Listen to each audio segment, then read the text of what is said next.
En una boda a la que asistimos, mi marido pasó toda la noche pegado a su compañera de trabajo, bailando y riendo mientras apenas se fijaba en mí. Cuando alguien preguntó si estaba casado, respondió con indiferencia. En realidad no. No cuenta cuando no es interesante. Las risas llenaron el salón. Yo me quedé allí, paralizada. A la mañana siguiente se despertó solo y yo me di cuenta de mi propio valor. ¿Está casado?, preguntó la mujer lo suficientemente alto como para que la mitad de los invitados a la boda la oyeran. Vi cómo Javier me miraba de reojo, a mí, su esposa desde hacía 4 años, y luego se volvía hacia la desconocida con esa sonrisa fácil que tenía. En realidad no. No cuenta cuando no es interesante. Las palabras quedaron suspendidas en el aire mientras Sofía se reía a su lado, con la mano en su brazo. Yo permanecí sentada, con la copa de cava congelada a medio camino de mis labios mientras toda la mesa estallaba en carcajadas. Eso fue hace 3 horas.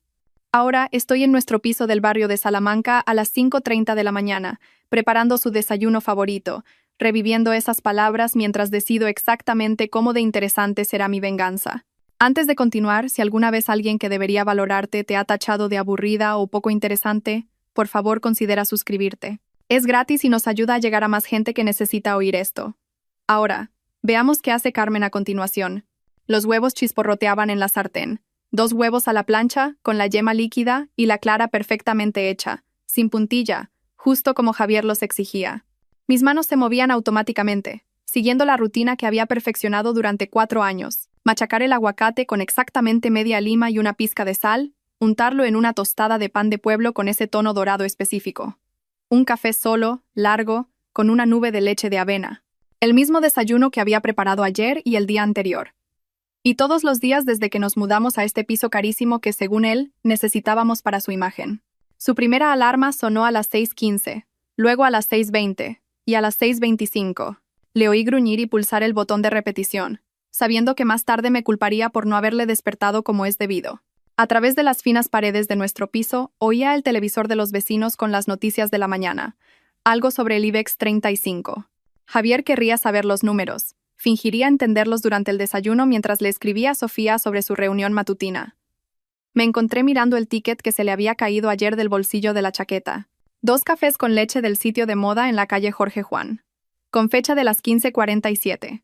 ¿Cuándo un café se convirtió en 2? ¿Cuándo tomar un café con una colega se convirtió en un ritual diario que no me incluía? Volví a guardar el ticket donde lo había encontrado.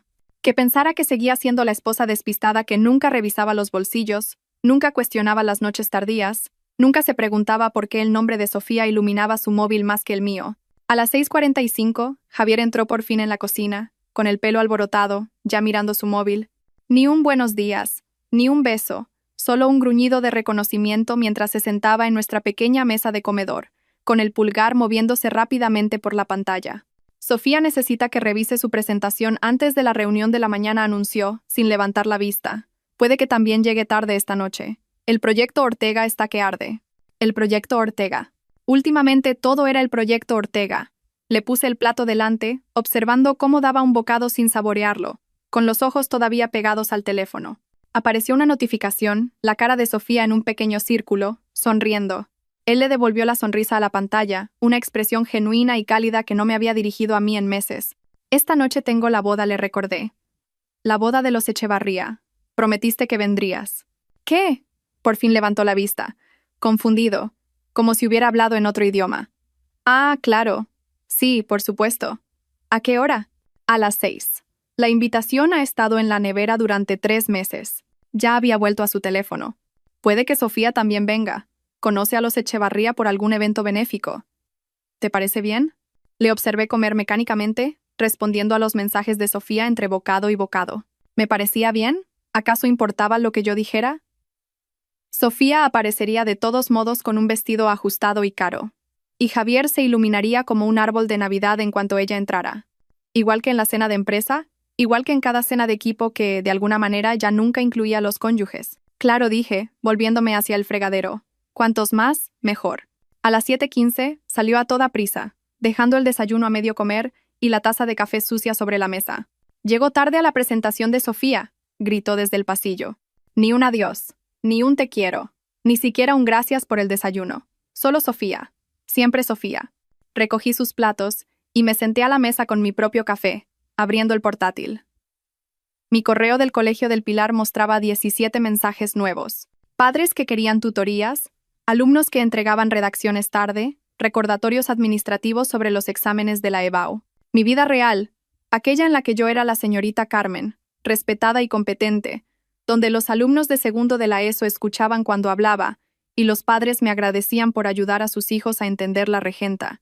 Al mediodía, estaría frente a mi clase de lengua y literatura, debatiendo sobre Ana Osores con 27 adolescentes que creían saberlo todo sobre el amor y la traición. Emma Martínez, mi alumna más brillante, inevitablemente haría una de sus preguntas penetrantes que llegaban directamente a verdades incómodas. La semana pasada preguntó si Ana realmente amó alguna vez a don Álvaro o si solo amaba lo que él representaba. Desvié el tema con análisis literario, pero la pregunta me persiguió. Más tarde conduciría hasta La Moraleja para mi sesión secreta de clases particulares con los gemelos Ortega. Sí, esos Ortega cuyo proyecto supuestamente mantenía a Javier y a Sofía tan ocupados. Su madre me pagaba 300 euros en efectivo por sesión, dinero que guardaba en una cuenta que Javier no sabía que existía. Le dije que estaba ahorrando para un viaje sorpresa de aniversario. En realidad, estaba construyendo algo completamente diferente. Un fondo de huida, un fondo de independencia, un fondo por si acaso que crecía cada semana. El piso parecía más pequeño esta mañana, asfixiante. La pared de ladrillo, visto que parecía encantadora cuando nos mudamos, ahora parecía el muro de una prisión. Los muebles de diseño que Javier había insistido en comprar parecían atrezo en la vida de otra persona. Incluso la luz de la mañana que entraba por nuestros ventanales parecía falsa, demasiado brillante, iluminando una vida que parecía perfecta desde fuera, pero que se pudría por dentro. Cogí el móvil y miré el Instagram de Javier. Allí estaba ella, Sofía, en una foto de equipo de la comida de ayer. Sofía riendo en la celebración de un cumpleaños del que yo no sabía nada. Sofía, de pie junto a mi marido, en una conferencia a la que yo creía que había asistido solo. Sofía, Sofía, Sofía, la mujer que de alguna manera se había vuelto más presente en mi matrimonio que yo. Pero esta noche sería diferente. Esta noche, en la boda de los Echevarría, rodeados de gente que nos conocía como pareja, Javier tendría que reconocerme. Tendría que presentarme como su esposa, sentarse a mi lado en la cena, quizás incluso bailar conmigo si tenía suerte. Durante unas horas, yo existiría en su mundo como algo más que la mujer aburrida que le hacía el desayuno y pagaba la mitad de su alquiler. Cerré el portátil y me dirigí al dormitorio para elegir mi atuendo para la boda. El vestido de cóctel negro que colgaba en el armario serviría. Sencillo, elegante, apropiado. Javier lo miraría más tarde y diría, bien, sin mirar realmente, como decía todo últimamente. Bien, adecuado, aburrido. Pero mientras estaba allí, pasando los dedos por la tela, esas palabras de dentro de 3 horas resonaron hacia atrás en el tiempo. No cuenta cuando no es interesante. El aparcacoches tardó una eternidad en traer nuestro coche, y Javier miraba su móvil cada 30 segundos, con la mandíbula tensa a cada momento que pasaba. El lugar de la boda de los Echevarría se alzaba ante nosotros. Un palacete reconvertido con columnas de mármol que se extendían 3 pisos de altura, iluminado desde abajo con suaves luces doradas que hacían que todo el edificio brillara contra el cielo nocturno. Sofía acaba de escribir. Ya está dentro, dijo Javier, prácticamente saltando sobre sus talones. Tenemos que darnos prisa. Me ajusté el vestido negro una vez más. La tela de repente parecía más barata de lo que me había parecido en nuestro dormitorio. Otras parejas llegaban. Las esposas con vestidos de tonos joya que captaban la luz, sus maridos ofreciéndoles el brazo mientras subían los escalones de piedra. Javier ya caminaba por delante, con el móvil todavía en la mano. Las puertas del salón de baile se abrieron para revelar un mar de mesas redondas cubiertas con manteles de color marfil, con centros de mesa de los que caían orquídeas y rosas blancas. Un cuarteto de cuerda tocaba algo clásico en una esquina. El tipo de música que hacía que todo el mundo bajara la voz y se sintiera más sofisticado. Vi caras conocidas de la oficina de Javier, de mis días de universidad, del barrio. Todos parecían pulcros, felices, emparejados. Carmen, Dios mío, por fin. La voz de Lucía rompió el murmullo de la conversación. Mi compañera de piso de la universidad apareció envuelta en seda verde esmeralda. Su marido, David, la seguía con 2 copas de cava. Me dio un abrazo que duró un segundo de más y se apartó para estudiarme la cara con esa clase de preocupación que significaba que mi corrector de ojeras no estaba haciendo su trabajo. «Tienes mala cara», Cielo susurró, con la mano todavía en mi brazo. «¿Va todo bien?» Antes de que pudiera responder, Javier ya estaba escaneando la sala por encima de mi hombro, con el cuerpo inclinado lejos de nuestra conversación. Lucía siguió mi mirada, observando a mi marido buscar entre la multitud con la intensidad de alguien que busca su equipaje perdido en el aeropuerto. «Está junto a la barra», ofreció David amablemente, sin darse cuenta del peso de sus palabras. «Sofía, ¿verdad? De tu oficina. Estaba preguntando por ti antes, Javier». La transformación fue instantánea. La cara de Javier se iluminó, sus hombros se enderezaron y de repente parecía el hombre con el que me había casado, animado, comprometido, presente, excepto que nada de esa energía se dirigía a mí. «Ahora vuelvo», dijo, ya en movimiento. «Solo tengo que ir a saludar». Lucía y yo le vimos serpentear entre la multitud, navegando entre mesas y grupos de invitados con determinación. David se excusó para buscar sus asientos, dejándonos a Lucía y a mí allí de pie como faros abandonados. «¿Cuánto tiempo lleva pasando esto?», preguntó Lucía en voz baja. «¿A qué te refieres?». La mentira salió automáticamente, aunque ambas sabíamos la verdad. Ella no insistió. En su lugar me cogió del brazo y me guió hacia la barra, charlando sobre sus hijos, su nuevo trabajo, cualquier cosa excepto lo obvio. Pero yo no estaba escuchando. Estaba viendo a Javier llegar hasta Sofía. El vestido carmesí debería haber parecido estridente en un mar de pasteles y azul marino, pero en Sofía parecía confianza, poder, todo lo que yo no era. Su pelo rubio caía en ondas que probablemente costaron más que todo mi atuendo. Cuando Javier se acercó, ella se giró hacia él como una flor que busca el sol, todo su cuerpo iluminándose con reconocimiento. Le vi ayudarla con su chal, una delicada prenda plateada que se le había resbalado de los hombros. Sus manos se demoraron allí, ajustando una tela que no necesitaba ajuste, mientras ella inclinaba la cabeza hacia atrás y se reía de algo que él decía. El sonido se extendió por el salón de baile, brillante y tintineante, atrayendo las miradas de otros invitados. El chiste interno de la reunión de ayer oí decir a Sofía mientras Lucía y yo nos acercábamos. «Deberías haber visto la cara de Peterson cuando dijiste aquello sobre las proyecciones trimestrales». Aquello sobre las proyecciones trimestrales. Tenían aquellos chistes internos. La reunión de ayer que probablemente se extendió a la cena de ayer y a las copas de ayer. La mano de Lucía encontró la mía y la apretó. Lo entendió sin palabras, como lo hacen las buenas amigas. Encontramos nuestra mesa, la número 12, escondida en una esquina con una vista parcialmente obstruida de la pista de baile. El marcador de sitio de Javier estaba junto al mío, pero su silla permaneció vacía durante el primer plato, los discursos y el primer baile. Cuando el DJ invitó a todos los invitados a unirse a los novios en la pista, Javier se materializó con Sofía a cuestas. «¿Están poniendo nuestra canción?», exclamó ella, y me pregunté cuándo habían desarrollado una canción. «¿Recuerdas de la cena de celebración del Proyecto Ortega?» «El Proyecto Ortega. Todo siempre volvía al Proyecto Ortega». «Solo un baile», dijo Javier, sin preguntar realmente, ya llevando a Sofía. «No te importa, ¿verdad, Carmen?» «¿Me importaba?» La pregunta quedó en el aire medio segundo antes de que se fueran, arrastrados por la multitud de parejas que bailaban. Les vi moverse juntos con una facilidad que hablaba de práctica. La mano de él sabía exactamente dónde posarse en la cintura de ella. Ella sabía exactamente cómo inclinar la cabeza para mantener el contacto visual mientras giraban. Un baile se convirtió en 2 cuando el DJ pasó sin problemas a otra canción lenta. 2 se convirtieron en 3 cuando Sofía pidió algo específico, pestañeando al DJ como si fueran viejos amigos. Para la 4ª canción, otros invitados habían empezado a darse cuenta. Las conversaciones se detenían a media frase. Los ojos seguían su movimiento por la pista.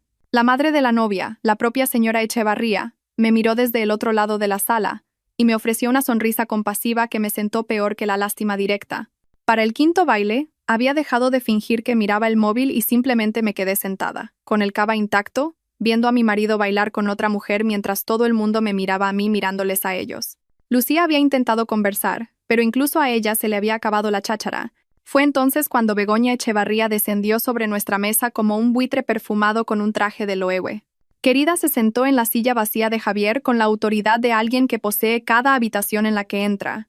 No creo que nos hayan presentado como es debido. «Soy Begoña, la madre de Susana. ¿Y tú eres?» «Carmen Rivera», logré decir.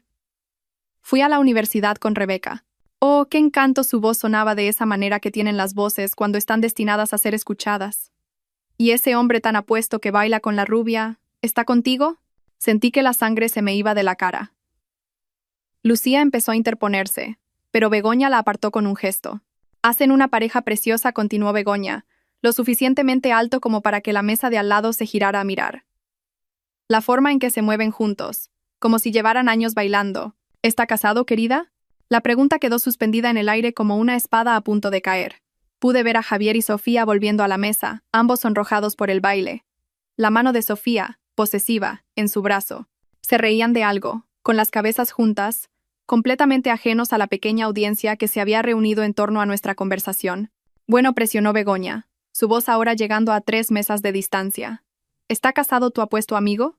Javier la oyó. Vi el momento en que la pregunta se registró. Le vi procesarla. Le vi mirarme a mí. Su esposa de 4 años, la mujer que le había apoyado mientras estudiaba su MBA en el IE, que se había mudado a Madrid por su carrera, que había pasado incontables noches sola mientras él trabajaba hasta tarde con Sofía. Sonrió. Esa sonrisa fácil y encantadora que me había enamorado de él en una cafetería hacía 6 años. En realidad no dijo, su voz resonando en nuestro rincón del salón. No cuenta cuando no es interesante. La risa estalló de inmediato. Sofía soltó una risita detrás de sus dedos manicurados. Begoña Echevarría prácticamente chilló de placer. La pareja de la mesa de al lado intercambió miradas cómplices. Incluso el camarero que rellenaba los vasos de agua sonrió con aire de superioridad. Me levanté lentamente, mis movimientos deliberados y controlados. La copa de cava hizo un suave tintineo al dejarla sobre la mesa. Todos los ojos de nuestra sección estaban ahora sobre mí, esperando lágrimas, drama, que la esposa aburrida finalmente ofreciera algo de entretenimiento. Con permiso dije, mi voz firme como el granito, necesito tomar el aire. La voz de Sofía me siguió mientras me alejaba. ¿He dicho algo malo? No te preocupes, respondió Javier, lo suficientemente alto para que yo lo oyera. Siempre se pone dramática en los eventos. El baño estaba, por suerte, vacío. Me encerré en el cubículo más alejado y me quedé allí, respirando lentamente por la nariz. No salieron lágrimas. No me temblaban las manos. En cambio, una extraña calma se apoderaba de mí, como ver las nubes de tormenta despejarse después de años de lluvia. Salí y me enfrenté a mí misma en el espejo de marco dorado. El rímel no se había corrido. El pintalabios seguía perfecto. Tenía exactamente el mismo aspecto que la mujer que había entrado en esta boda hace 3 horas, esperando que su marido recordara que existía. Pero por dentro, algo fundamental había cambiado. Una puerta se había cerrado. Una decisión se había cristalizado. Caminé de vuelta por el salón sin detenerme en nuestra mesa. Javier estaba de nuevo en la pista de baile con Sofía, ambos riéndose de algo que había dicho el DJ.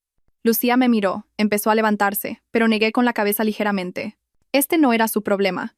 El aparcacoches pareció sorprendido al verme sola. ¿Ya se va, señora? Sí, le entregué el ticket. Solo yo. El trayecto a casa debería haber durado 20 minutos. Lo alargué 1 hora, serpenteando por las tranquilas calles de Chamberí, con las ventanillas bajadas a pesar del frío cortante de marzo.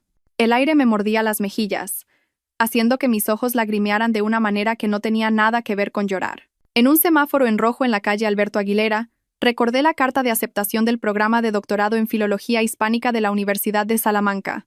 Tenía 26 años, estaba llena de ilusión, era brillante según mis profesores. Pero Javier acababa de entrar en el IE para su MBA, y no podíamos permitirnos ambos programas. Tu carrera es más flexible, había dicho. Puedes volver a estudiar en cualquier momento. Eso fue hace 5 años. El ascenso en el Colegio del Pilar que rechacé porque habría significado clases por la tarde, correcciones los fines de semana y menos tiempo para apoyar los eventos de networking de Javier. La directora del departamento se había quedado de piedra. Esta oportunidad no volverá a presentarse, Carmen. Pero Javier me necesitaba disponible. Necesitaba los ingresos estables mientras él se establecía. Las citas con el especialista en fertilidad que cancelé el año pasado. 3 meses de pruebas y procedimientos. Luego, el repentino anuncio de Javier de que no estaba preparado, que quizá nunca lo estaría, y que si no, debería centrarme en ser feliz con lo que teníamos. Había tirado los medicamentos, borrado el número del médico, fingido que mi cuerpo no se había estado preparando para algo que nunca llegaría. Cuando llegué a nuestro edificio, la extraña calma se había transformado en algo más duro, más frío. Propósito quizá, o simplemente la ausencia de esperanza que finalmente traía claridad. Nuestro piso estaba oscuro, silencioso, esperando. Me moví por él como un fantasma con una misión. En el dormitorio, saqué mi bolsa de viaje del armario, la que había comprado para una escapada de fin de semana que nunca hicimos. El collar de perlas de mi abuela fue lo primero que metí, envuelto en papel de seda. Luego sus pendientes a juego, el anillo de compromiso que llevó durante 60 años antes de dejármelo a mí. Del armario del salón, Saqué con cuidado la vajilla que también me había dejado. 12 servicios de la Cartuja de Sevilla que Javier había querido vender porque ¿quién necesita platos finos? Cada pieza fue envuelta en el plástico de burbujas que había guardado de los envíos de Amazon. Esos platos habían sobrevivido a la posguerra, a 2 mudanzas por todo el país. No se iban a quedar aquí para ver morir mi matrimonio. Mi portátil fue lo siguiente. Me senté en la mesa de la cocina y descargué sistemáticamente 3 años de registros financieros. Nuestra cuenta corriente conjunta, las tarjetas de crédito, sus patrones de gasto, los cargos de restaurantes en lugares en los que nunca había estado, habitaciones de hotel en Madrid cuando se suponía que estaba en conferencias, 200 euros en Cartier el mes pasado, que no habían producido ninguna caja roja para mí. Lo fotografié todo, cada ticket, cada extracto, cada mentira traducida en pruebas digitales. El dinero de las clases particulares que había escondido no estaba en nuestro banco habitual.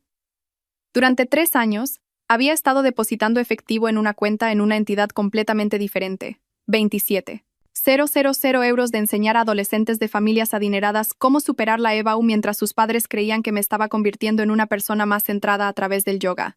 Los premios de enseñanza del Colegio del Pilar fueron a una caja. Excelencia en la Educación 2019. Profesora más dedicada 2020. Innovación en el currículo de literatura 2021. Javier nunca había asistido a las ceremonias.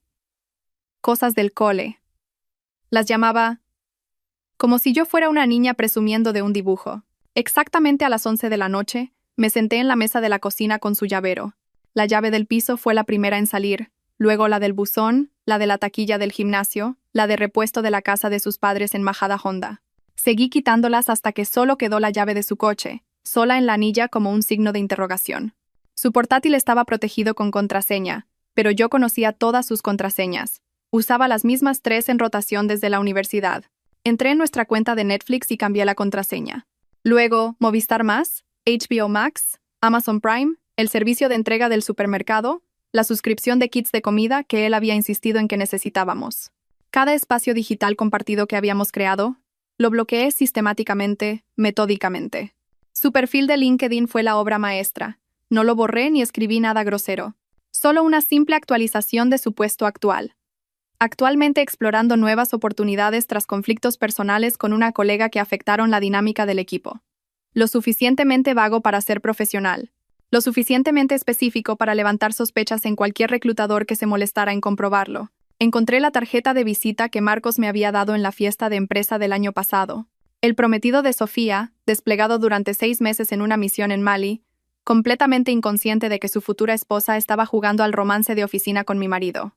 Subí las fotos que había tomado esta noche. La mano de Javier en la cintura de Sofía, su cabeza echada hacia atrás en una carcajada. Los dos más cerca de lo que los colegas deberían estar. Escribí un asunto simple. Pensé que deberías ver lo que Sofía estaba haciendo en la boda de los Echevarría. Mi anillo de boda salió más fácil de lo que esperaba. 4 años llevándolo, y se deslizó como si nunca hubiera pertenecido allí. Lo coloqué en la almohada de Javier con una nota. Tenías razón. No contaba. No soy lo suficientemente interesante como para luchar por alguien que nunca fue realmente mío. A las 11:47 p.m., estaba entrando en el camino de entrada de la casa de mi hermana Clara en un pueblo de Asturias. La bolsa de viaje y las cajas de la vajilla seguras en mi maletero. La luz de su porche estaba encendida. Había estado esperando desde mi mensaje de texto de hacía 3 horas. Voy a quedarme. Ya te explicaré. Sin preguntas. Sin exigir detalles. Solo conduce con cuidado. La habitación de invitados está lista. El vino ya estaba decantándose en la encimera de su cocina cuando entré. Clara me miró a la cara y sirvió 2 generosas copas sin decir palabra.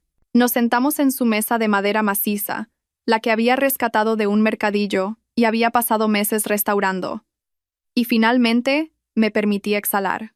Dijo que no era interesante, le conté. En una boda. Delante de todos. Los nudillos de Clara se pusieron blancos alrededor de su copa de vino, pero solo asintió. Nunca le había gustado Javier. Lo había llamado agresivamente mediocre, después de conocerlo por primera vez. Debería haberla escuchado. Apagué el móvil por completo y dormí como un tronco en su habitación de invitados, rodeada de las colchas que hizo durante su fase de manualidades y el olor a lavanda de su jardín. Por primera vez en meses, quizás años, no soñé con nada. El asalto comenzó exactamente a las 7:03 a.m. Clara llamó suavemente, sosteniendo mi teléfono. Ha estado sonando sin parar desde las 6:30. 27 llamadas del mismo número. No es el número de Javier, sin embargo. Tomé el teléfono, vi el número desconocido de Madrid y supe de inmediato. Estaba llamando desde el portero automático del edificio, porque no podía entrar. Lo encendí y la pantalla explotó con notificaciones. 43 llamadas perdidas, 19 mensajes de voz, 67 mensajes de texto. El primer mensaje de voz tenía fecha de las 6:30 y 1 a.m. Carmen, ¿qué demonios le has hecho a las cerraduras? Esto no es gracioso. Estoy fuera de mi propio piso. Su voz era más confusa que enfadada, todavía en negación. El segundo, a las 6:45. En serio, esto es ridículo. Tengo una reunión a las 8. Arregla las cerraduras ahora. A las 6:52, el pánico se había colado. Mi tarjeta de crédito acaba de ser rechazada en el Starbucks. ¿Qué está pasando? ¿Has cancelado mis tarjetas? A las 7:01, rabia total. Estás loca. No puedes simplemente echarme y robar mi dinero. Esto es ilegal. Voy a llamar a la policía. Voy a llamar a un abogado. Te vas a arrepentir de esto, Carmen. Fengativa, locha. Borré el resto sin escucharlo. Clara se sentó a mi lado, leyendo los mensajes de texto por encima de mi hombro. La mayoría eran variaciones del mismo tema, exigencias, amenazas. Luego, enterrado entre ellos, uno de un número desconocido. Soy Sofía. No sé qué le has dicho a Marcos, pero lo has arruinado todo. Espero que estés contenta. Marcos es su prometido, le expliqué a Clara. Legionario, desplegado. Le envié fotos de anoche. Clara se rió de verdad. Le enviaste pruebas al novio militar de la otra. Carmen, no sabía que tenías esa faceta. Mi teléfono sonó. Javier de nuevo, desde el portero. Esta vez, finalmente, respondí. Carmen, ¿qué te pasa? Abre la puerta ahora mismo. Buenos días, a ti también. Tomé un sorbo del café que Clara había preparado. Fuerte, con leche fresca de la granja del pueblo. No te atrevas. ¿Dónde estás? ¿Por qué no estás aquí? Las cerraduras no funcionan. He eliminado tu acceso. Tendrás que buscar otras soluciones. ¿Otras soluciones? Este es mi piso. En realidad, es el piso del señor García. Y desde esta mañana ya no estás en el contrato de alquiler. Silencio. Podía oír su respiración, rápida y superficial. No puedes hacer eso. Ya está hecho. Revisa tu correo electrónico. Preaviso de 30 días para desalojar. El señor García fue muy comprensivo cuando le expliqué la situación. ¿Qué situación? ¿Qué le dijiste? La verdad, que mi marido anunció públicamente que nuestro matrimonio no cuenta porque no soy lo suficientemente interesante. Pareció pensar que eso era motivo para modificar el contrato. Era una broma. Estaba bebiendo. A Sofía le pareció gracioso. ¿Sofía te coge las llamadas esta mañana? Otra pausa. Ella está lidiando con algo.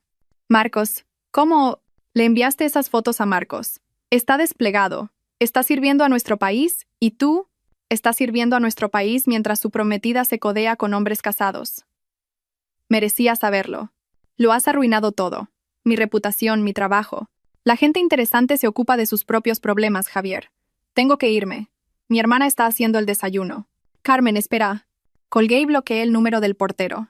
Luego llamé al señor García yo misma. Señorita Carmen, su acento gallego era denso de simpatía. Le envié el correo como me pidió. 30 días y fuera. ¿Quiere que cambie las cerraduras de todos modos? No será necesario. Las cerraduras digitales ya están actualizadas. Bien, bien. Sabe, a mi mujer nunca le gustó. Decía que tenía ojos de serpiente. Ojos viajeros. A las 9 a.m. Mi teléfono vibraba con un tipo de llamada diferente. Lucía. Sin aliento por el cotilleo. Carmen, no te lo vas a creer. David me lo acaba de contar.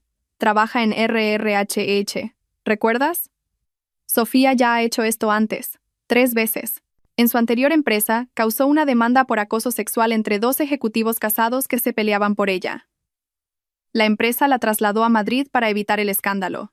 Me sentí más recto. Lo ha hecho antes. Es como su modus operandi. Se fija en hombres casados en puestos de poder, crea estos líos emocionales, y luego se hace la víctima cuando todo explota. David dice que ya había papeleo iniciado para trasladarla a la oficina de Lisboa porque alguien presentó una queja el mes pasado. No sobre Javier, sobre su comportamiento con otro gerente casado. Javier era solo otro objetivo. El más fácil, probablemente. David dice que todos en la oficina sabían lo suyo. Las reuniones hasta tarde, las comidas, los mensajes constantes. Sofía aparentemente le dijo a la gente que estabais separados, que el matrimonio ya estaba acabado. No estábamos separados. Le hice el desayuno ayer por la mañana. Lo sé, cielo. Lo sé. Pero aquí viene la mejor parte. Marcos apareció en su oficina hace una hora. Mi taza de café se congeló a medio camino de mi boca. ¿Qué? Consiguió un permiso de emergencia, voló desde Mali durante la noche, entró en las oficinas del centro con un fajo de correos electrónicos y fotos impresas. David dice que seguridad tuvo que escoltar a Javier fuera porque Marcos estaba dispuesto a, bueno, ya sabes, los militares no se andan con tonterías. ¿Javier está bien? ¿Por qué te importa? Pero sí, está bien. Humillado, pero bien. Sofía, sin embargo, lo ha dejado tirado completamente. Les dijo a todos que Javier la había estado acosando agresivamente, que ella intentó mantener los límites profesionales, que se sintió presionada porque él era su superior. Me eché a reír. Está alegando que él la acosó, modo víctima total. RRHH va a iniciar una investigación. Javier ha sido suspendido mientras se revisa el caso. Y Sofía ya está haciendo las maletas para Lisboa. Resulta que ese papeleo de traslado solo necesita una firma. Pensé en Javier de pie en el portal de nuestro edificio esta mañana, excluido de la vida que había dado por sentada. Sus tarjetas de crédito muertas, su reputación desmoronándose, su amante abandonándolo para salvarse a sí misma. La esposa aburrida que él despreció había desmantelado toda su existencia en menos de 12 horas. Carmen, ¿sigues ahí? Sí, aquí estoy. ¿Cómo te sientes? Consideré la pregunta. ¿Cómo me sentía? ¿Vindicada? ¿Satisfecha? ¿Vacía? Interesante, dije finalmente. Me siento interesante. Lucía colgó después de prometer mantenerme al día sobre el drama de la oficina, y me quedé sentada en la cocina de Clara, sintiéndome extrañamente hueca a pesar de la vindicación. Clara estaba en el trabajo, daba clases de yoga en un estudio en el centro, dejándome sola con mis pensamientos y el incesante zumbido de mi teléfono. El nombre de Inés Mendoza apareció en la pantalla. La madre de Javier. Había estado esperando esta llamada desde aproximadamente 30 segundos, después de que Javier descubriera que estaba fuera. Dejé que sonara hasta el buzón de voz 2 veces antes de responder finalmente a su tercer intento. Carmen, su voz estaba cargada de lágrimas, dramática de esa manera especial que solo Inés podía lograr. ¿Qué le has hecho a mi pobre niño? Hola, Inés. Está sin casa, sin trabajo. Me llamó desde el teléfono de un desconocido porque el suyo está sin batería. Pasó la noche en su coche. En su coche, Carmen. Tiene un coche. Eso es más de lo que tienen algunas personas. ¿Cómo puedes ser tan cruel después de todo lo que hemos hecho por ti, acogiéndote en nuestra familia? Inés, tu hijo le dijo a una sala llena de gente que nuestro matrimonio no cuenta porque no soy lo suficientemente interesante. Hubo una pausa. Podía oírla respirar, calculando su siguiente movimiento. Los hombres dicen cosas que no sienten cuando beben. Ricardo una vez me dijo que me parecía a su madre con un vestido determinado. ¿Acaso lo eché de casa? No, porque el matrimonio consiste en perdonar. Ricardo, el padre de Javier, que había tenido 3 amantes que Inés conocía y aún pretendía que no habían ocurrido. El lema de la familia Mendoza debería haber sido: la responsabilidad es opcional. No estaba borracho, Inés. Quería decir cada palabra. Estás tirando 4 años por un comentario. Eso es infantil, Carmen. Los matrimonios tienen altibajos. Se superan. Como superaste lo de la secretaria de Ricardo, o el monitor de tenis, o esa mujer de su club de lectura. Silencio. Luego, ¿cómo te atreves? Me atrevo porque estoy harta de fingir que la disfunción es normal. Javier aprendió del mejor, ¿no? Que las esposas deben aceptar las migajas de respeto que sus maridos les arrojan. Me colgó. 20 minutos después, llamaron mis propios padres. Había temido esto más que el teatro de Inés. La foto de contacto de mi madre, nosotras en la última Navidad, ambas sonriendo, me revolvió el estómago. Cariño, comenzó mi madre, su voz cuidadosamente neutral. Nos ha llamado Javier. Por supuesto que lo hizo. Nos explicó el malentendido en la boda. ¿Malentendido? Declaró públicamente que no era lo suficientemente interesante como para contar como su esposa. La voz de mi padre se unió a la llamada. Debía de estar en altavoz. Carmen, cariño, los hombres a veces dicen tonterías, pero tienes que preguntarte, ¿te esforzaste lo suficiente para mantener su interés? Las palabras cayeron como agua helada. ¿Perdona? Bueno, continuó mi padre, ajeno al daño que estaba causando, las relaciones requieren esfuerzo de ambas partes. Quizás te acomodaste demasiado, dejaste de esforzarte. ¿Cuándo fue la última vez que le sorprendiste? ¿Te arreglaste para él? Le hacía el desayuno todas las mañanas a las 5:30. Le apoyé durante su MBA. Renuncié a mi doctorado por su carrera. Pero, ¿seguiste siendo interesante? Presionó mi padre. Los hombres necesitan emoción, un desafío. Quizás esta mujer, Sofía, simplemente le ofreció algo que tú no. Mi madre intervino. ¿Habéis considerado la terapia de pareja? La doctora Brennan, ¿la recuerdas de la parroquia? Salvó el matrimonio de los Miller después de la infidelidad de él. Esto no va de salvar nada, dije, con voz plana. Se acabó. No seas precipitada, dijo mi madre. Estás alterada. Tómate un tiempo. Piensa en tu futuro. Tienes 32 años, Carmen. Empezar de nuevo a tu edad no es fácil. Mejor que quedarse con alguien que me humilla públicamente. ¿De verdad? Preguntó mi padre. ¿Mejor que trabajar en tu matrimonio? ¿Mejor que admitir que quizás ambos cometisteis errores? Colgué. Me temblaban las manos. No de tristeza, sino de rabia. Mis propios padres, las personas que me criaron, pensaban que debería haberme esforzado más por ser interesante para un hombre que me estaba siendo infiel emocionalmente con su compañera de trabajo. Clara entró durante mi tercera copa de vino esa tarde. Me miró a la cara y dijo: «Los padres creen que debería haberme esforzado más por mantener su interés». Ella resopló, sacando comida de una bolsa de la compra. «¿Recuerdas cuando lo pillé en vuestra boda?» Levanté la vista. «¿Qué?» «Nunca te lo conté. Por mantener la paz, ya sabes. Pero en vuestra boda, tu propia boda, lo vi acorralando a mi amiga Melissa junto a los baños, con la mano en la pared junto a su cabeza, inclinándose, diciéndole que tenía unos ojos preciosos. Mi copa de vino se detuvo a medio camino de mi boca. En nuestra boda. Le dije que se apartara. Se rió. Dijo que solo estaba siendo amable. Pero Melissa estaba incómoda. Se fue temprano por eso. Nunca diste nada». Clara se sentó frente a mí, con el rostro serio. «¿Me habrías creído? ¿Estabas tan feliz?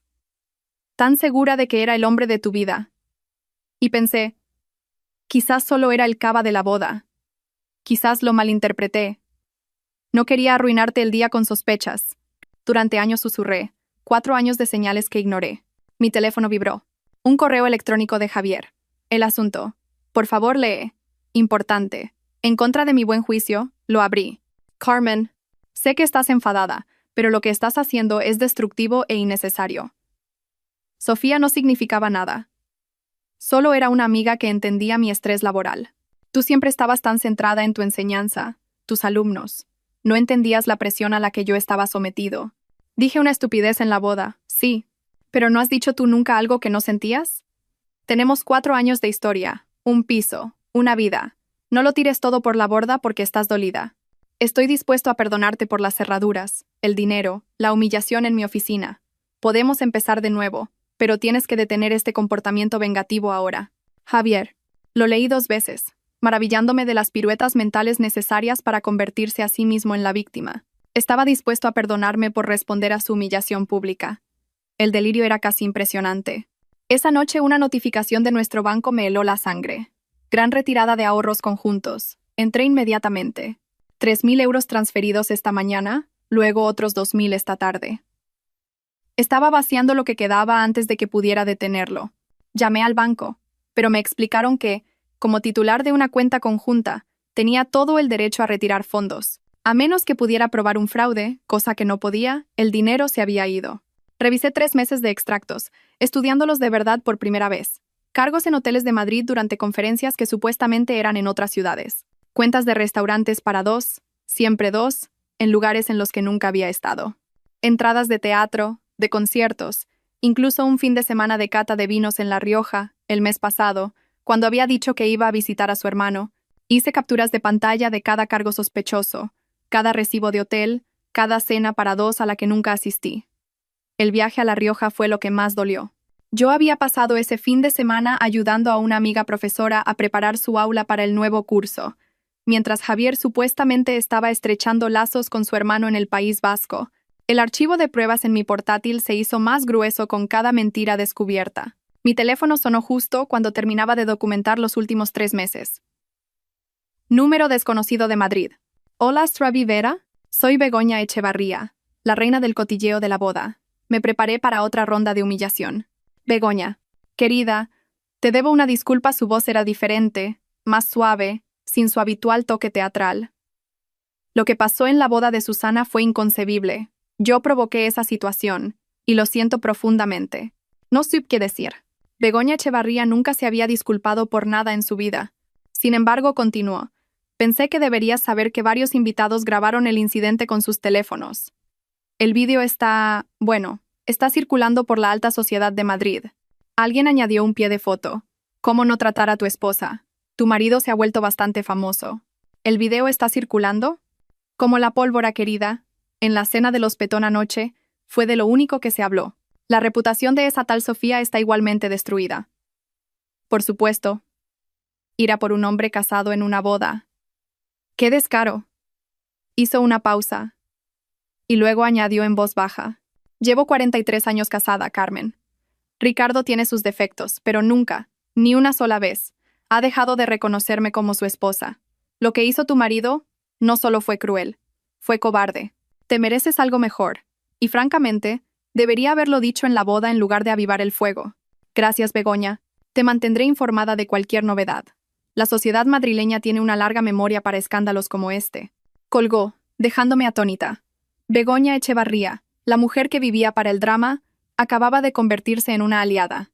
La siguiente sorpresa llegó una hora después. Otro número desconocido, esta vez con un prefijo de una base militar. ¿Es usted Carmen Rivera? Sí. Soy Marcos Torres, el ex prometido de Sofía. Mi estómago se encogió. Marcos, lo siento por... No te disculpes. Me hiciste un favor. Te llamo porque creo que podríamos ayudarnos mutuamente. ¿Ayudarnos? He estado revisando los correos electrónicos de Sofía. Reenvió mucha correspondencia del trabajo a su cuenta personal. Hay mensajes entre ella y tu marido que, son reveladores. ¿Reveladores? Nos llamaban los convenientes. A los dos. Decían que éramos estables pero aburridos, y buenos para sus carreras. Cada palabra era como otra pieza encajando en su lugar. Nos discutían como si fuéramos muebles, útiles, pero reemplazables. Hay un hilo en el que tu marido promete recomendar a Sofía para un puesto senior una vez que él llegue a socio, a cambio de su atención y discreción continuas, fechado hace 6 semanas. Estaba intercambiando ascensos por una aventura. Así parece. Te voy a enviar todo. Úsalo como necesites. Carmen, hay algo más. Sofía hizo esto en su anterior empresa en Barcelona y en la anterior en Valencia. Es un patrón. Se fija en hombres casados en puestos de liderazgo, crea dependencia y luego lo aprovecha para su ascenso profesional. ¿Cómo? Tengo amigos que saben cómo investigar. El entrenamiento de inteligencia militar es útil. Me reuniré con sus antiguas víctimas esta semana. Estoy montando un caso. ¿Un caso? Destruyó nuestras relaciones por deporte y beneficio. Eso tiene consecuencias. Estaré en contacto. Colgó antes de que pudiera responder. En cuestión de minutos, mi correo electrónico sonó con un archivo comprimido etiquetado como pruebas. 23 hilos de correo entre Sofía y Javier, cada uno más dañino que el anterior. La mañana siguiente trajo otro giro inesperado. Llegué temprano al Colegio del Pilar esperando preparar mis clases en paz. En su lugar encontré a la directora, Ladra Martínez, esperando en mi aula con café y una sonrisa amable. Carmen. Las noticias vuelan en nuestra comunidad comenzó con cuidado. Varios padres se han puesto en contacto para expresar su apoyo. Están horrorizados por lo que pasó. Mis mejillas ardieron. La nieta de Begoña Echevarría está en tu clase de tercero. Begoña ha sido muy vocal sobre la situación.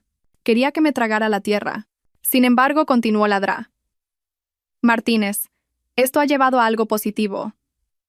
3 familias te han solicitado específicamente para clases particulares. Los Morgan, los Chen y los Williams, todos paquetes completos de preparación para la EBAU. A 300 euros la hora, eso suponía casi 10.000 euros en ingresos potenciales. Además, sacó una tarjeta de visita. Andrea Williams es socia de Williams, Frost, Asociados. Me pidió que te diera esto. Te ofrece servicios legales pro bono para tu proceso de divorcio. Tomé la tarjeta sin palabras. Sus palabras exactas fueron: las mujeres necesitan apoyar a las mujeres que conocen su valor. También mencionó que ha llevado varios casos contra la empresa de tu marido. Aparentemente, tienen un historial de proteger a empleados que se involucran en conductas inapropiadas. Esa tarde me reuní con Andrea Williams en su oficina, un espacio elegante con vistas al Paseo de la Castellana. Era todo lo que yo no era: alta, imponente, con el tipo de presencia que hacía callar a los juzgados. He revisado la información preliminar, dijo, extendiendo documentos sobre la mesa de conferencias. Tu marido cometió varios errores críticos: el vaciado de la cuenta conjunta, la manipulación de LinkedIn, la humillación pública, todo documentado. Con las pruebas de Marcos Torres y el video de la boda, tenemos un caso sólido para un divorcio contencioso con importantes penalizaciones. No quiero su dinero. Solo quiero salir de esto. Noble, pero insensato. Ha estado gastando bienes gananciales en su aventura. Tienes derecho a una compensación. Déjame manejar la estrategia legal. Tú céntrate en reconstruir tu vida.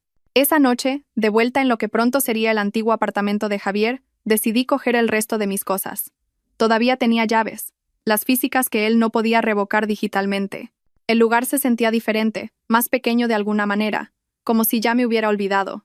En el armario del dormitorio, detrás de su colección de trajes caros, noté una caja de zapatos que nunca había visto antes. Dentro había un diario de cuero, del tipo que la gente pretenciosa compra para documentar sus pensamientos importantes. Lo abrí en una página al azar. Año 3, con C. Mantener el statu quo hasta llegar a socio senior. Ella proporciona estabilidad, respetabilidad. Los padres aprueban. Después del ascenso, reevaluar. S. Muestra más potencial para un avance a largo plazo. C. Demasiado contenta con la enseñanza. Sin ambición. Estrategia de salida a 5 años según lo previsto. Mis iniciales reducidas a una letra. Nuestro matrimonio reducido a un plan de negocios. Fotografié cada página. Mis manos firmes a pesar de la rabia que crecía en mi pecho. Su propia letra, sus propias palabras. Planeando mi descarte como si fuera un portátil obsoleto. La última entrada del diario tenía fecha de hace solo 2 semanas. C. Sigue sin enterarse de nada.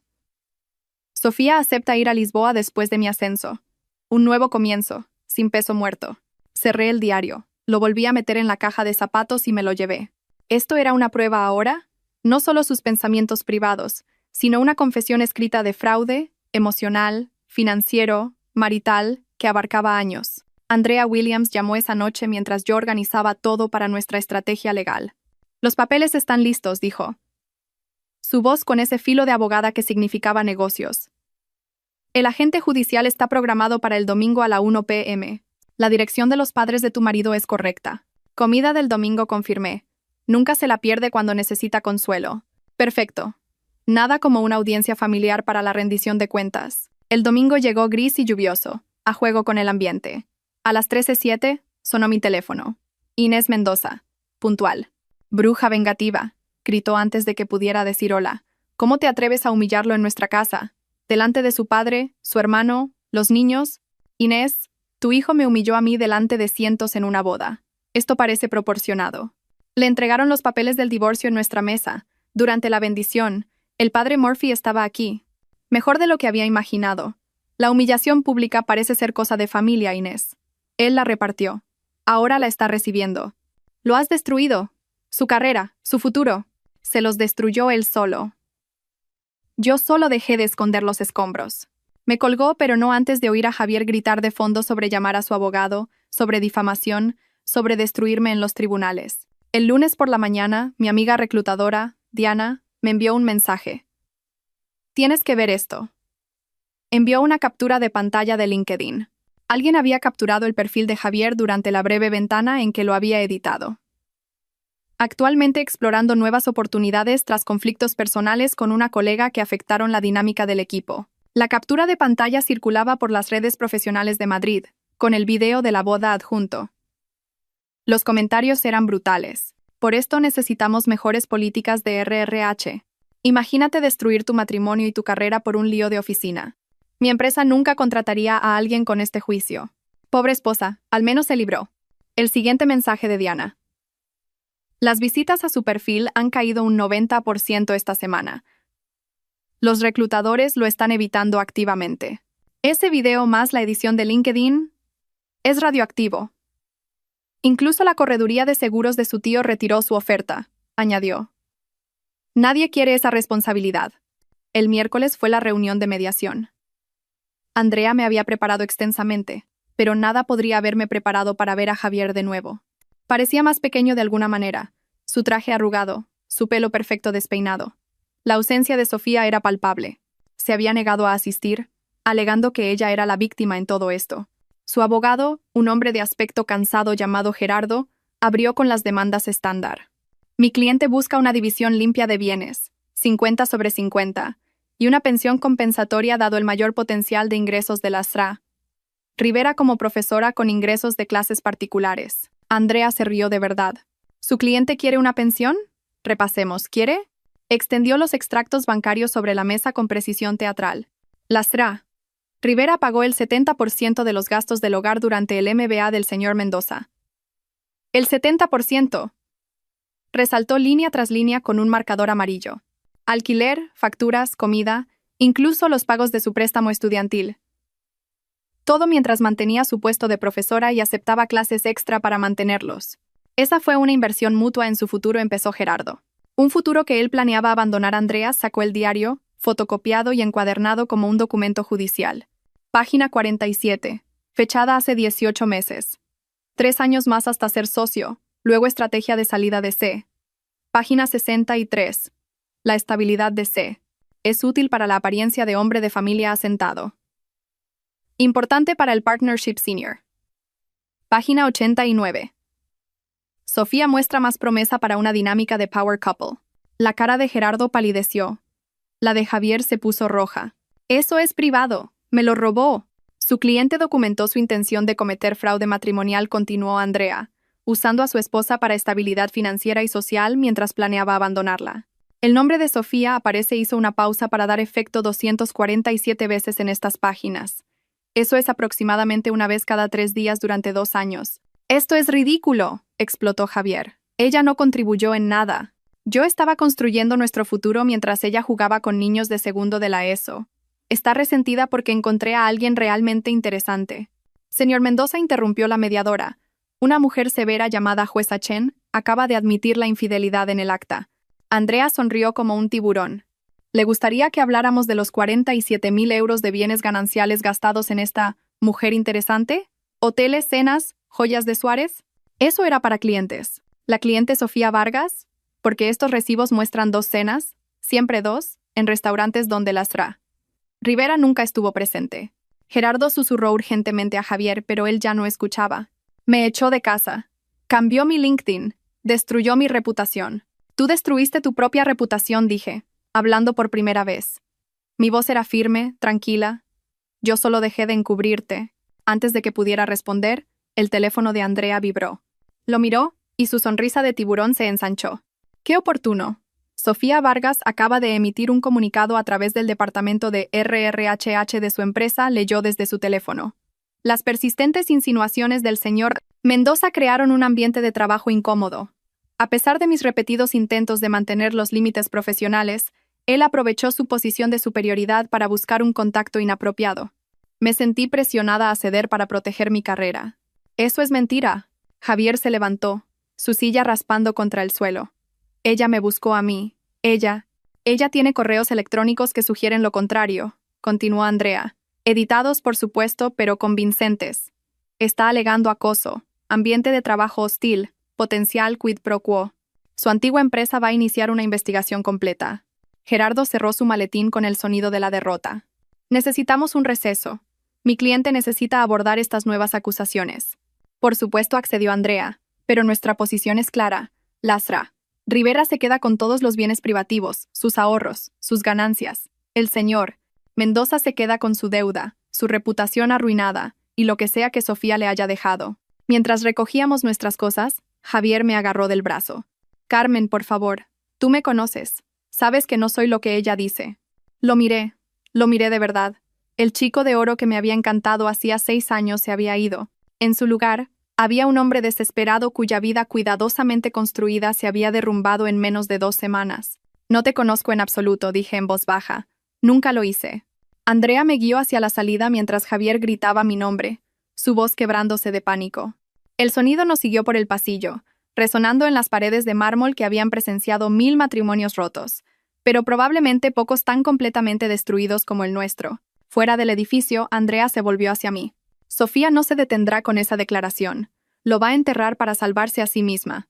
Para la semana que viene, no podrá conseguir un trabajo ni sirviendo cafés en Madrid. Tenía razón. 3 días después, se filtró el informe completo de RRHH. Sofía había presentado mensajes editados, correos electrónicos selectivos, incluso una llamada grabada donde las palabras de Javier estaban cortadas para sonar depredadoras. Su antigua empresa emitió un comunicado distanciándose. Sus redes profesionales se evaporaron de la noche a la mañana. El titular en expansión decía: exestrella en ascenso se enfrenta a múltiples investigaciones. El obituario profesional de Javier. Doblé el periódico y lo dejé en la mesa de la cocina de Clara, sin sentir nada más que un alivio distante, como oír hablar de una tormenta que pasó sin tocar tu casa. Habían pasado 6 meses desde esa reunión de mediación. El divorcio era definitivo. Había mantenido mi apellido de soltera, Rivera, en todo excepto en los papeles oficiales, así que volver a él fue como ponerme unos zapatos cómodos que había olvidado que tenía. Asturias se había convertido en mi hogar de una manera que Madrid nunca lo fue. Había encontrado un pequeño apartamento con ladrillo visto y vistas a la montaña, empecé a dar clases en un colegio privado local y construí una cartera de clases particulares que me permitía elegir a mis clientes. Los martes por la mañana me regalaba un café en El Tostadero, una cafetería donde nadie conocía mi historia, y el barista simplemente me llamaba la profe a la que le gusta la espuma extra. Ese martes en particular, estaba corrigiendo redacciones cuando una voz familiar me hizo levantar la vista. «Carmen, Dios mío, eres tú».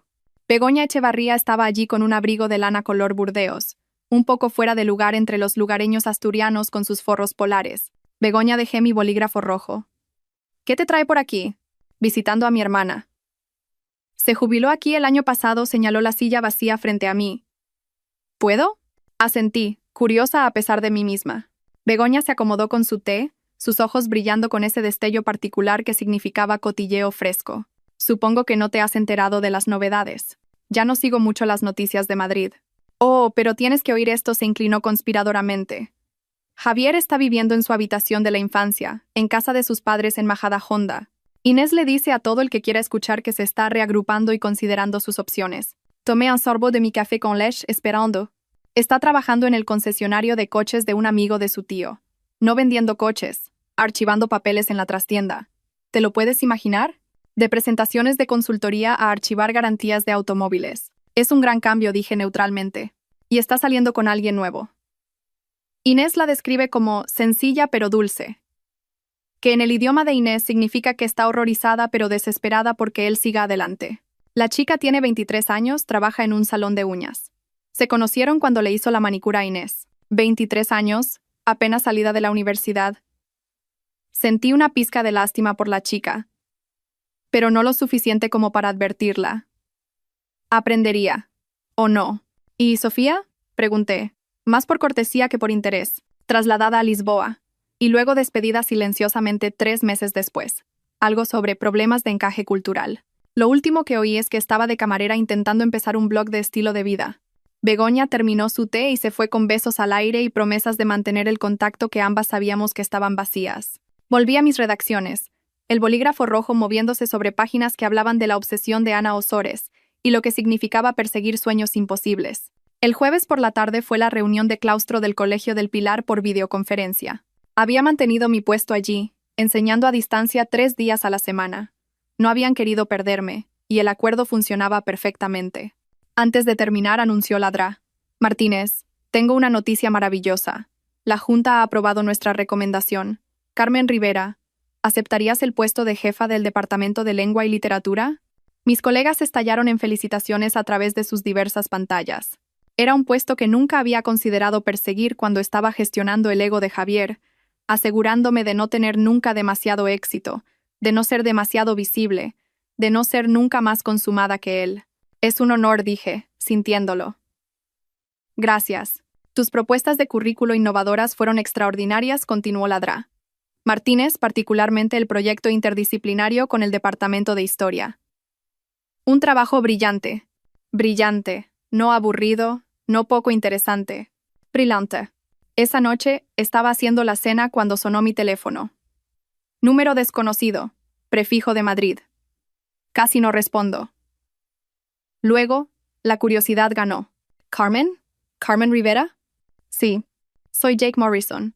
Fui compañero de piso de Javier en la universidad». Mi mano se apretó en el teléfono. «Jake, te debo una disculpa. Una enorme. Debería haberte advertido hace años». «¿Advertirme?» «Sobre Javier. Sobre cómo hablaba de ti». La voz de Jake sonaba tensa, culpable. Solía presumir de tener una esposa de repuesto. Decía que eras perfecta para la imagen que necesitaba, lo suficientemente inteligente como para impresionar a la gente, pero demasiado aburrida para dejarle. Demasiado agradecida de tener a alguien como él como para causar problemas. Cada palabra confirmaba lo que ya había deducido, pero oírlo de otra persona todavía dolía. Decía que las mujeres aburridas eran perfectas para el matrimonio porque nunca tendrían opciones. Siempre serían leales porque ¿quién más las querría? Debería habértelo dicho en la boda. Debería habértelo dicho en la fiesta de compromiso. Pero el código de tíos y toda esa basura tóxica, ¿por qué me lo dices ahora? Porque oí lo que te hizo, lo que dijo en esa boda, y me di cuenta de que mi silencio me hizo cómplice. No te merecías nada de eso. Tu venganza no fue crueldad. Fue simplemente devolverle el mismo nivel de respeto que él te había mostrado. Gracias, dije en voz baja, por decírmelo. Hay más. Ha estado llamando a viejos amigos, tratando de pedir dinero prestado, buscando contactos laborales. Todo el mundo lo está evitando. Él se lo buscó, pero todavía te culpa a ti. Dice que destruiste su vida por una broma. Una broma. 4 años de matrimonio reducidos a un chiste, y todavía lo llamaba una broma. El sábado por la tarde, asistí a una presentación en la librería Cervantes, nuestra librería local independiente. El autor hablaba de ficción histórica, entrelazando historias de mujeres olvidadas que habían cambiado la historia desde las sombras. Me senté en la última fila, con un cuaderno en la mano, genuinamente absorta. Excelente pregunta, dijo el autor a alguien en la primera fila, sobre la agencia de mujeres que parecían no tener poder. Profesor Shaw, ¿le gustaría abordar eso desde una perspectiva histórica?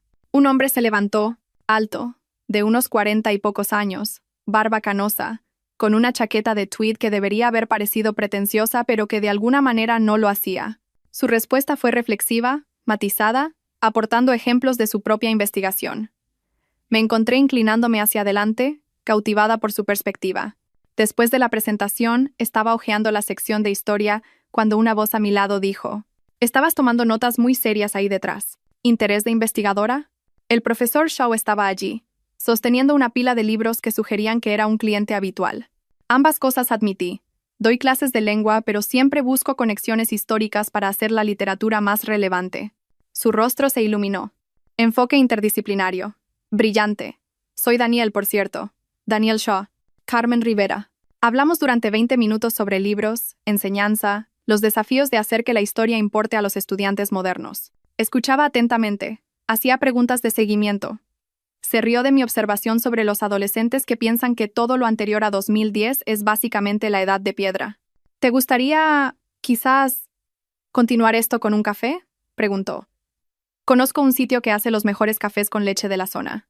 Me encantaría. Si esta historia de dulce venganza te hizo apoyar a Carmen, dale al botón de me gusta ahora mismo. Mi parte favorita fue cuando Carmen dejó el anillo de bodas en la almohada de Javier con esa nota devastadora, sabiendo que se despertaría a una vida completamente desmantelada. ¿Cuál fue tu momento favorito? Suéltalo en los comentarios de abajo. No te pierdas más historias emocionantes como esta. Suscríbete y activa la campanita de notificaciones para no perderte ninguna actualización.